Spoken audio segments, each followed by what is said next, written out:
The luckiest murder suspect ever. And then we travel to Iraq when the Second Iraq War starts. Divisions of troops are moving through the desert to secure Haditha Dam.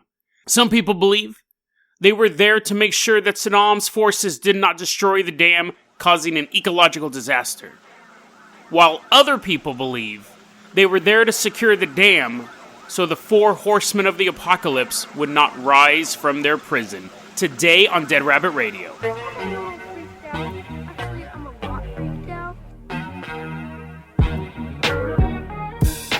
Hey everyone, welcome back to another episode of Dead Rabbit Radio. I'm your host, Jason Carpenter. I'm having a great day. I hope you guys are having a great day too. Hope you guys are looking forward to Black Friday if you're in America, buying some of that sweet, sweet stuff. They're selling flat screen television sets for $198, 58-inch flat screen for $198, and I'm like, whoa, at Walmart. I'm like, whoa, that's amazing. And then I realized I have nowhere in my place to put a 58-inch television. My television's 19 inches. Has nothing to do with anything we're about to talk about, but this does. This does have something we have to talk about. 10 episodes left until I take the week-long season break. So we got 10 episodes left of season 7. 2, we're still looking at doing the Thanksgiving streaming special, but there's 2 things that I have to figure out before I commit to doing anything more than like a half hour. I need to figure out some technical things. I need to figure out how to make the mic sound better, and I need to figure out how what I'm watching on screen, you guys can hear the sound too. If I can't figure those 2 things out, I will do a live stream, but it's going to be much, much shorter than I'm planning. If I can figure those things out, so if you guys know anything about that stuff, go ahead and email me. I'm using Logi Capture software for the stream, and I have different mics that I can fiddle around with. But if you guys know any way to get the noise canceling going on a live stream, because I think the mic quality just sucks so badly, I don't even want to put it out there, or the technical side of getting what I watch on the screen for you guys to hear it as well, hit me up, deadrabbitradio@gmail.com. I'm open to all those suggestions. So, here we go, though. Let's talk about the episode. Let's stop pitching stuff for Walmart or trying to get free technical help from Geek Squad at Best Buy. I'm just going to pitch everyone today. Good Guys. You guys remember Good Guys? I used to work for Circuit City back in the day. Oh, dude. This might be considered a real-life conspiracy theory. When I worked at Circuit City in Sacramento, we were right next to a bus stop. And not only were we right next to a bus stop, we were right next to like a Nexus bus stop, like one of the main bus stops in Citrus Heights. And every so often, there was an incident at Circuit City. Now, of course, we had the standard shoplifting and stuff like that.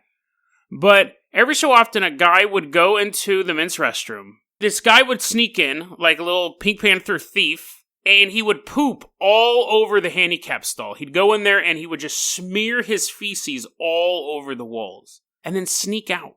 He did this successfully for like a year and a half, 2 years. We could never catch the guy. He was called I'm going to call him the Mad Pooper, because this is a more family-appropriate podcast, even though the subject matter doesn't always bear it out, language-wise, though. The Mad Pooper. He would take poops, his own, preferably. Not preferably, I'm assumedly. Is that a word? Whatever. I'm assuming it was his own poop. I'm assuming he didn't get other homeless people's poop. He didn't gather it all. He's like, put it in the bag, guys. I'm going to Circuit City. Walking around with a big knapsack full of this. But anyways, he would smear it all over. And you would know, because you would walk in as someone who worked there or as a shopper, and you'd open the door and you would be hit with the overwhelming smell of warm human feces. You come out, you're like, he struck again. We employed a guy there to just ring a bell. Dong, dong, dong, dong. Everyone would start shutting the doors. Old women would be taking their kids to the electronics department. They're like, stay here. He might still be in the store. He's back. Dong, dong. But anyways, people, I thought it was hilarious, by the way. I thought this whole thing was so funny. Other people there got super, super mad about all this stuff. And then one day, a dude was walking into the bathroom. We had this big guy who worked at Circuit City. He's like, it was fate. This day, he was fated to have a bowel movement at this particular time. He's sitting there. He's doing his job selling televisions. God's own finger came down and slightly jostled his intestines. He's like, I got to go to the bathroom all of a sudden. And God's like, do my work, son. So he makes his way Perfectly timed all the way through the Circuit City sales floor. Circuit City's not there, unfortunately. Otherwise, you can go on this adventure yourself. You could relive this adventure. He walks in. Now, as he's turning the corner to go into the men's restroom, the door is opening up, and there's a homeless guy coming out. And he smells the smell of the poop. And the homeless guy is kind of like looking to the ground, like acting like, oh, I didn't make that smell. That's not me. But obviously, if you were in there and you saw an employee, the first thing you would say was, oh, dude, someone pooped all over there. And this was the first time that you had a guy walking out of the restroom and the smell of, this was fresh poop. This was like 30-second old, straight from human body poop. And against all legal things that somebody can do and corporate policy, the Circuit City employee grabbed the homeless person, grabbed him by the collar and goes, "It's been you! It's been you!" Or grabs him by the collar, starts shaking him, drags him through the store, and he does admit to security that he's been the mad pooper for 2 years. And he was banned from the store. Now, we didn't even have an idea of what he could possibly have looked like until that moment when God tickled my coworkers' bowel movement muscles, whatever those are called. I think they're just called the stomach and the intestines. And so that was the day, that was the end of the mad pooper. His homeless reign of terror had ended at Circuit City. However, I assume, probably very correctly assume, that we simply moved the problem somewhere else. So while the town crier was ringing the bell, enjoy this time, and little kids were coming out, we're handing out lollipops to kids at Circuit City. Fireworks are going off in the store. Somewhere off in the darkness, in some Sears handicap stall across town, this homeless person vision, mad pooper vision, everything's brown and dripping, moving through the store on all fours, camouflaging in with everything, and he's slowly crawling into the men's restroom to find their handicap stall. I'm sure that guy is still out there pooping on inappropriate stuff. But that is the story of the mad pooper. That is not a story I plan to tell, but it's true crime, possibly paranormal, because how could he have gotten away with it for so long if he wasn't aided by demons, and a conspiracy, because he pooped. Anyways, let's go ahead and move on with our actual first story here. And luckily, this one's pretty short, so I'm going to be able to not edit out that poop story. But it's also a segment from New News. It's been a while since we've done New News. A long time. New News, if you're a new listener, is a file of articles that I found that I took back in 2004. I was doing all this research for a podcast I was doing back then, which was kind of the same podcast, but it was more political and current events and weird current events. And now I totally eschew all the political stuff. Now it's just like paranormal. So I have all these crazy articles that are back from that time period. This one involves the luckiest criminal suspect, murder suspect ever.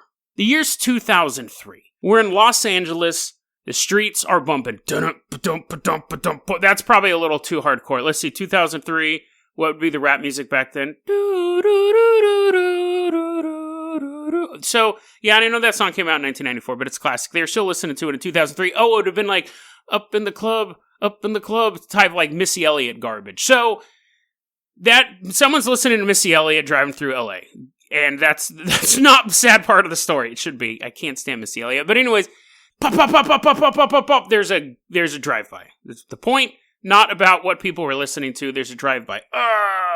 And then sirens, people are crying. And 16-year-old Martha Puebla gets shot in the street and dies. Tragic story. Had to tell all those jokes about music in the beginning because I knew it was going to get grim. Now, one of the suspects, really the main suspect at the time, was a guy named Juan Catalan. And so he gets dragged down. He gets dragged down to the police station.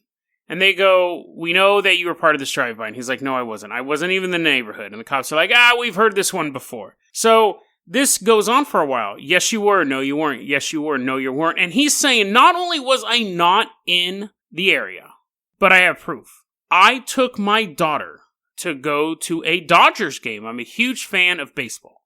I took her to go see the Dodgers game. And they're like, "That's a lie. And your 6-year-old daughter is not a good alibi witness." He's like, "Well, look at here. I have tickets.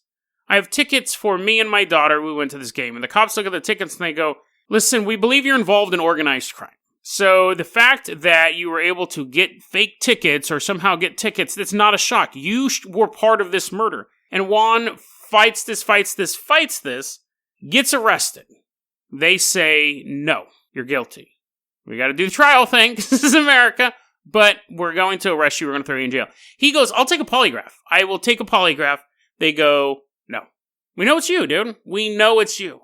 And so while they're preparing for trial, his lawyer finds out that Curb Your Enthusiasm, that show with Larry David, was being filmed at Dodger Stadium that day.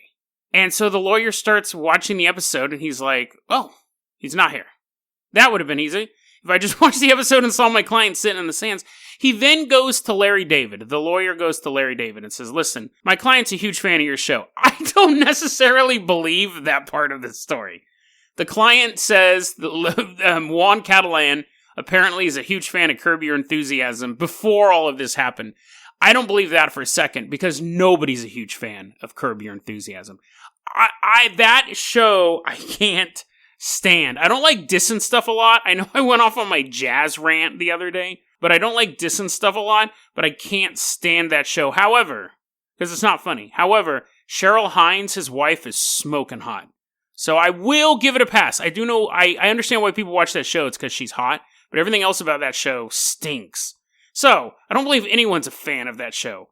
So, here come all the emails. Now. But, apparently he's a fan of the show, and the lawyer goes to Larry David and goes, hey, yeah, you know your show, that amazing show you put on? Larry's like, yeah. He's like, my client is a huge fan of your show, Larry, but my client's on trial for murder, and he was at the Dodger Stadium the day you were filming that episode. You don't happen to have any, B-roll, extra footage from when you were filming that. And Larry David goes, let's find out. So Larry David, his editor, and the lawyer all go down to the editing bay for Curb Your Enthusiasm. And I'm sure they got into some wacky hijinks along the way, and they play that stupid musical cue, and he's, looking at the camera. The lawyer's like, dude, come on, you're wasting time. There's not even a camera. Why are you looking there? Larry David's like, huh? Dun, dun, dun, dun, dun, dun, dun. There's just, ugh. Anyway, that's a show. If you watch that show and you're a fan of that show, okay, I probably shouldn't knock you if you're a fan of that show and you're listening to this one. That show is tailor-made for people too lazy to change the channel. And I've watched a lot of Curb Your Enthusiasm because I'm too lazy to change the channel. So many times I'd be watching, some show, at 11 p.m. on Fox 40 when I was in Sacramento, and I'd be like, and then I'd hear that musical cue come on, and I'd just lay on the couch, and it dun dun dun dun dun dun, and I'd just be like, well, at least I'm going to look at an attractive woman every 5 minutes. I can bear this, but I never laughed, ever, at an episode. Anyways, that has nothing to do with the story. Larry David is sitting in the editing bay. They're looking through all of this footage, because they shot a bunch of coverage. They just shot scenes of crowds so they could edit in if they needed it for the episode. And lo and behold, in one of these shots, they see Juan Catalan and his 6-year-old daughter just chilling. And the lawyer goes, okay, because they knew exactly when this episode was filmed. There was no debate over when the episode was filmed, what time, what day. The police never dispute that. The police disputed that he was not at that game. And now they they have footage. So not only is he lucky because they happen to be filming an episode of a television show that day, they happen to catch him and his daughter. Because it's not like the point was, hey, get a picture of every single person in the crowd, Larry. It'll be hilarious for the blooper reel. They're just doing panning shots to get crowd reactions. And out of those crowd reactions, one of them, he didn't get up to get a hot dog at that time. He was sitting there next to his daughter. The charges get dropped. He ends up suing the city for $320,000 and winning, I believe. I think he actually won that lawsuit for being wrongfully accused. In 2008, though, the man who actually ordered the hit was arrested. So this happened in 2003. It took 5 years for them to actually find the guy who ordered the hit. But they went for the quick one. They go, hey, Juan, that's you. And he's like, no, it wasn't. And then the cops ended up making a big mistake. So, dun dun dun dun dun dun dun dun dun dun dun. And the cops just stood there staring at the camera for 10 minutes. Burglars are running by. So yeah, luckiest murder suspect ever. However, he is a little unlucky now because he had to meet Larry David. Larry David really wanted to meet this guy. So pick your poison. Life in prison or having a photo of you with Larry. I'm sure Larry David is a lovely person. I just don't like his show. Let's go ahead and move on with our last story. Now, our last story got chopped out of the Friday episode. And our last story is actually a conclusion to our story about the Giant of Kandahar. Because when I was reaching, the Giant of Kandahar was the supposed biblical giant who lived in Afghanistan, who's been alive since the days of Noah, but was dumb enough to get shot in the face multiple times.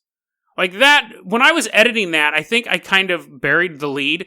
That's the reason why that story's stupid. Is the fact that this guy is supposed to be descended from angels. He's supposed to be over 6,000 years old, survived this whole time, and runs out of a cave with a stick against 20 U.S. operatives and gets shot in the face and dies. When, if he's in Afghanistan, like I said, he would have been throwing his spear at Russian Heelys. He would have, their Heelys, they're coming around on their little skate shoes. Helicopters. What do they call, what's short for a helicopter? Copter, I guess. I have one. I don't know why I blanked on that. Heelys.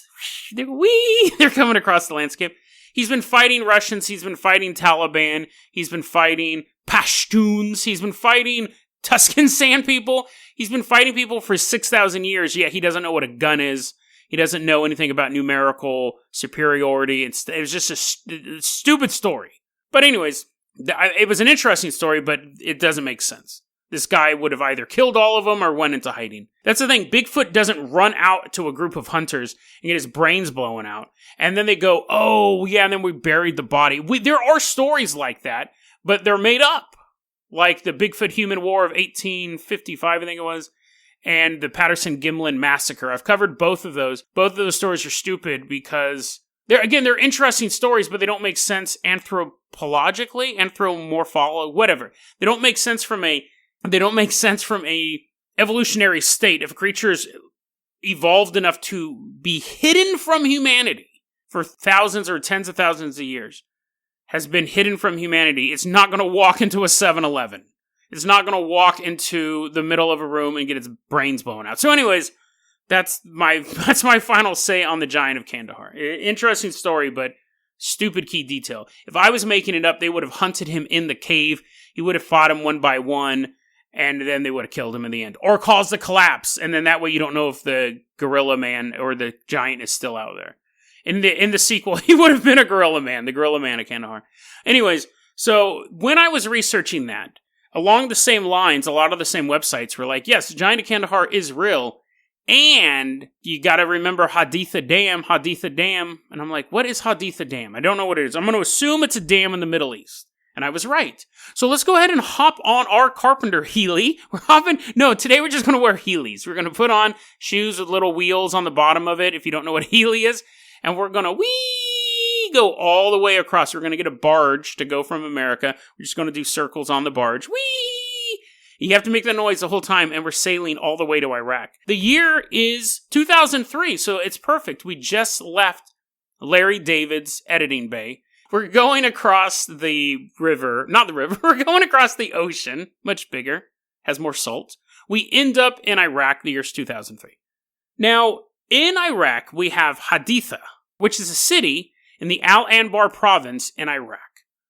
And in the Euphrates, there is a dam at Haditha called Haditha Dam. So we're in the Euphrates River with this giant dam. It's one of the largest in the world. And right now, Iraq War II is started. Yeah. We really should have brought the carpenter copter, but now we're just kind of skating across a desert landscape. Rockets flying across the landscape. We're out skating them, so we're fine. And U.S. troops are moving towards Haditha Dam. Come on, boys, let's go. Let's get this object. Iraqis like, no way, this is ours. Bullets going back and forth. Hope you enjoy this soundscape production. Dead Rabbit Radio. Bombs. People, no! Apparently, he got blown off the dam. Splash. He'll be back in the sequel. So, because we didn't actually see him die. The U.S. military, I have to be specific because there's two militaries right now. The U.S. military secures the dam on April 1st, 2003. The war started March 20th, 2003. So one of their first objectives, they're like, you, go into Baghdad. I actually think they probably took this before they got into Baghdad. But, I mean, we're 11 days into the war, and they're like, we gotta secure this dam. Because they were afraid Saddam was going to detonate, like, bombs. Apparently he had some Bugs Bunny contraption. Each layer had TNT that actually said TNT on it. And Uday was sitting there with a plunger getting ready to blow the dam up. And then the Joes, the G.I. Joe showed up and they're like, no, they're coming, the U.S. military. And they fought. It had this big laser gun battle. They were afraid that the dam was going to be destroyed. It would have caused an ecological catastrophe with the water going everywhere. And it secured 1/3 of the country's electricity, this dam. Now, we take over the dam. Should be the end of it, right? That's done. But we started to see later some stuff pop up, some rumors about this dam. And for this, we're going to the year 2015. So now 12 years into the future. On Reddit, so take this with a grain of salt, on the No Sleep forum, so take it with an even greater grain of salt, listed by a man with the Reddit account throwaway 100620005. So this isn't even someone's main account on a board dedicated, for the most part, to fiction, on a website dedicated to write something to get the most upvotes, i.e. pander to people. So this really is buried under layer upon layer of stuff. So that's where we're at right now. This guy writes this post about military, some ghost. This guy, throwaway, says, I was in the military and there was like this body laying up during the Iraq War. There was this body laying up against this gun. And then I walked down the hallway and it came back and the body was not laying against the gun. It was like sitting in the corner of the room. Dun, dun, dun. I don't care. I mean, yeah, sure, there might be paranormal. Could be all sorts of stuff. First off, the guy might not have been dead, but he could just be like faking. He could still be there. And he's like, are they gone yet? Are they gone yet? And then some guy with the username Monster Truck Nar leaves this story in comment to Throwaway's account. The spookiest story came in 2004 in the Haditha Dam. Our convoys would stop at the base of the dam, and then we had to hike up 13 flights, dun dun dun, 13 flights of stairs to reach our berthing areas, which I'm sure is a military term and not a place where our men and women pushed babies out of their bodies. They're like, new generation of soldiers is born. Berthing areas. I had to carry an MK-19 Mod 3, I'm assuming that's some sort of rifle, up these stairs. I know there's military people pulling their hair out right now. Well, this is what happens when a civilian reads what you guys write. Up these stairs each day after we drop supplies at our ASP bases. These guys are G.I. Joes. There's no such thing in real life. Nothing is named ASP in the military unless your Cobra Commander is your real commander. It was completely pitch black, and you could hear a woman crying very loudly.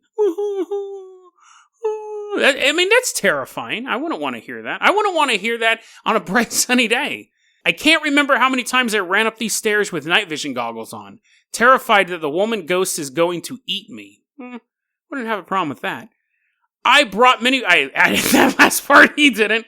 I brought many people with me to confirm, and everyone knew the ghost of the Haditha Dam before I took them there. That sound still terrifies me to this day. And then Throwaway, the guy who started this whole thing, jumps back in. This is what his comment was. I have a couple buddies that were in Ramadi 2004, 2005 with the National Guard, and I swear to effing God, they told me the same story about the dam. No one liked going out there. I think it was like a once every 3 weeks rotation with Marines and other Army units. So people are saying that the dam was haunted. There was something wrong with the dam. Apparently there was a prison built into the dam, and I don't think that was Saddam's thing. I think that was our thing. I think the U.S. military all of a sudden had a bunch of troops, and they're like, where should we put them? And they're like, well, we do own an asset that's full of concrete and steel, so we can put them in there. So apparently there was a prison operating there at some point. But from these ghost stories, And it's really weird because a lot of people talk about the ghosts of Haditha Dam, and I couldn't find anything really other than this Reddit post on No Sleep, which again makes me really, really suspicious that any of this is true at all. But these other websites that are talking about the Giant of Kandahar are referencing the haunted dam, the haunting of Haditha Dam. And the prisoners would be in there and you'd hear whoa, ghostly noises and the prisoners are losing their minds. The prison guards were losing their minds. Apparently you have this woman trying to eat dudes, which again, that is a fate I'm willing to suffer. I think the other day I talked about some hot ghost girl coming to my apartment. Didn't happen either. Like I said, I was talking about a Xana, I think it was, and I said if she comes over, I'll let you know. No, did meet some incredibly beautiful women this weekend, though. Went to an 80s, 90s dance party. But anyways, no ghost girl came over. No real girl came over this weekend either. Just spoiler alert on that one. But all these stories were coming out about this ghost girl floating around and these ghosts tormenting these prisoners. So the idea of Haditha Dam being haunted was already kind of floating around. But what does that have to do with the Giant of Kandahar? What does that have to do with the Euphrates? Well, the people who believe in the Giant of Kandahar believe that Haditha Dam is actually cursed. And the souls, the people, the prisoners going, no, get the ghosts away from me. And the guards being afraid to walk through there without their night vision goggles on. Great use of tax dollars, by the way, guys. I have to pay for those batteries. I'm sorry you're afraid a ghost might get you. You guys do know that it's not your equipment. That is the taxpayers' equipment. But other than that, we thank you for your service. We have the story that this dam is built on top of the Four Horsemen of the Apocalypse. If you don't know who the Four Horsemen of the Apocalypse are, they pretty much are exactly what they sound like. They're in the biblical tradition, at the end of the world, these four horse dudes. They're not horse dudes. They're people who ride horses are going to pop up. There's, death, pestilence, war, and famine. And they're going to, basically, some people think they're a literal thing, like the people who believe that they're buried underneath a dam. Other people believe they are symbols for these huge catastrophes that are coming. Some people believe they don't exist at all. It's Christian mythology. But anyways, the idea is that these four horsemen, the Bible makes it sound like they're legit people. Not legit people like you should loan them money and they'll pay you back, like they're actual figures. But the book of Revelation is really where they're mentioned, and it's full of metaphors, so you don't really know. But anyways, so these guys, when they come out of the ocean, or the river, now we're in the river, less salt, when they come out of the river, they're going to start wreaking havoc. This is from Revelation chapter 9, 13 through 16. And the sixth angel sound. So the angels come down and they start going with their big old horns, and that's what's causing the end of the world. And the sixth angel sounded, and I heard a voice from the four horns of the golden altar which is before God, saying to the sixth angel which had the trumpet, "Loose the four angels which are bound in the great river Euphrates." And the four angels were loosed, which were prepared for an hour, and a day, and a month, and a year, for to slay the third part of men. And the number of the army of the horsemen were 200,000,000, and I heard the number of them. So that's where we start to get this idea that they're trapped somewhere in the Euphrates. So you go, okay, my question when I saw that is I go, so has the dam been there for 10,000 years? Like, the dam's relatively new. What were the four horsemen doing before they built the dam? If that is a prison, what were they doing before that? There's no answer to that. Because I don't think, it doesn't make sense, obviously. Like, if the four horsemen are under the Euphrates, let's assume that this part of the story is a literal translation of something. Why would they let you build a dam on top of them? For one, they have the power to slay 1/3 of humanity. They're not going to be like, hey, death, did you not look out the window for the past 80 years? And they're like, what? They're like, they built a dam on top of us. Death is like, oh, I'm so sorry. Obviously, if they were down there, they wouldn't let a dam be built on top of them. A hydroelectric dam at that. So, that doesn't make sense. Secondly, if angels are blowing their trumpets, I don't necessarily think a dam's going to stop them from breaking out of the earth. But the idea is that this dam is somehow keeping them prisoner. And the U.S. forces needed to get there quickly to secure the dam, so a bunch of monsters and demons and 200,000 troops wouldn't come pouring out. As badass and metal album cover that idea is, It just doesn't make sense because the dam is a recent construction. However, let's put a flip on this. Let's take off our debunking hats and put on our I Heart Haditha Dam Curse Stories hats, because the Bible also talks about the sixth angel, same dude showing up, and he pours out his vial onto the great river Euphrates, and it dries up. Now, Euphrates is the river. Well, the Euphrates and the Tigris are the rivers that provides life for the whole region. The term Mesopotamia is in reference to the water that those rivers give. Like, it means like Great Basin or something like that. Like, without these rivers, there would be no Middle East. So these rivers drying up would be a massive catastrophe. Since 2008, the rivers have been drying up. It's destroying Iraqi farmland. And farmers are like, I gotta move. Like, there's just not enough water for us. And that's weird. You could go climate change. That's icebergs melting or not melting or however it works. I don't know. I don't look into climate change at all. One way or the other. Icebergs are not melting or something. It's not raining enough, which is probably more logical. But that's just not it. The area is being invaded with an influx of snakes. Snakes are everywhere around the dried Euphrates River now.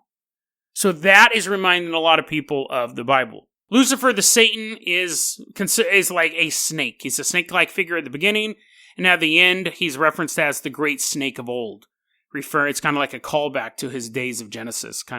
It's kind of a nostalgia cue for fans of the OT. So you got that weird thing going on.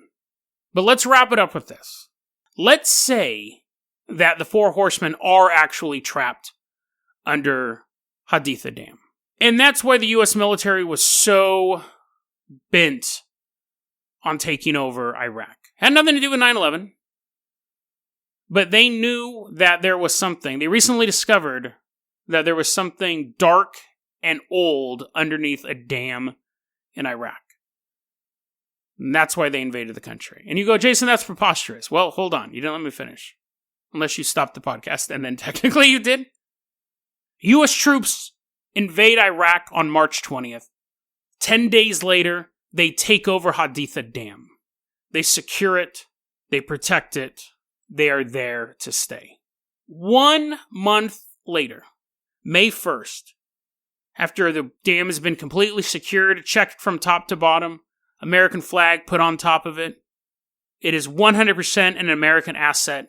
George W. Bush lands on an aircraft carrier, and as he delivers a speech about the victories in Iraq, there's a huge banner behind him that says, "Mission accomplished."